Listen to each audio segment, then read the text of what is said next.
ಇವ್ರೆ ತಹಶೀಲ್ದಾರ್ ಬಂದ್ರಿ ಇಲ್ಲಿ ಯಾರಿಲ್ಲಿ?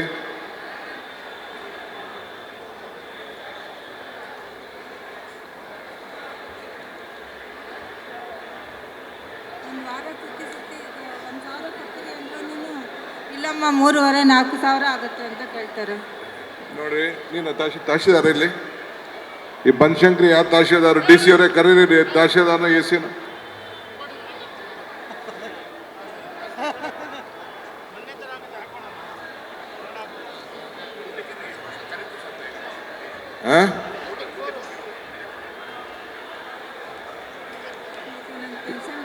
ಅಲ್ಲಮ್ಮ, ನೀನು ಪೆನ್ಷನ್ ಕೇಳಕ್ಕೆ 3,500 ಕೇಳಿದ್ರ?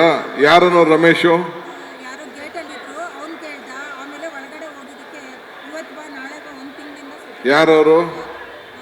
ಡೋರ್ ನಂಬರ್ ಬಂದು 24 ಸರ್. ಎಲ್ಲಿ? ತಾಲೂಕು ಆಫೀಸಲ್ಲಿ, ಅದೇ ಬನಶಂಕರಿ ತಾಲೂಕು ಆಫೀಸಲ್ಲಿ.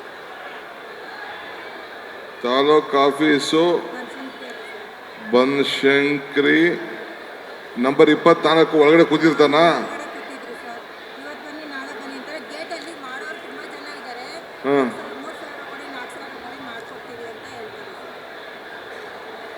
ಅಲ್ಲ, ಯಾರು ರಮೇಶ್ ಅನ್ನೋನು ಯಾರು? ಆ ಗೇಟಲ್ಲಿ ಇರ್ತಾನೆ ಸರ್. ಮಾಡ್ಕೊಡೋರೆ 4 ಜನ ಇದ್ದಾರೆ. ಅದರಲ್ಲಿ ರಮೇಶ್ ಅಂತ ಒಬ್ಬ.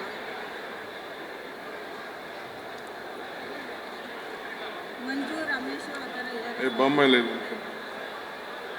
ನೋಡಿ, ಈ ಅಮ್ಮ ವಿಡೋ ಪೆನ್ಷನ್ಗೆ ಹೋದ್ರೆ 4,000 ರೂಪಾಯಿ, 3,000, 4,000 ಕೊಡ್ತಾರಂತೆ. ಅಲ್ಲಿ ಒಳಗಡೆ ಕೂತಿರೋರೆ ಹೋಗಿ ಆ ಏಜೆಂಟ್ ಹತ್ರ ಹೋಗಿ ಅಂತ ಕಳಿಸ್ತಾರಂತೆ. ಮಂಜು ಅಂತ ರಮೇಶ್ ಅಂತ ಅಲ್ಲಿದ್ದಾರೆ ಮೇಡಮ್. ಅಲ್ಲಿ ಯಾರೋ ಇಬ್ರು ಇರ್ತಾರಂತೆ. ಮಾಡ್ಕೊಡ್ತೀವಿ ಅಂತ. ಅವ್ನು ಯಾರು ಹುಡುಕ್ಬಿಟ್ಟು ಸಸ್ಪೆನ್ಷನ್ ಮಾಡ್ಬೇಕಲ್ಲ.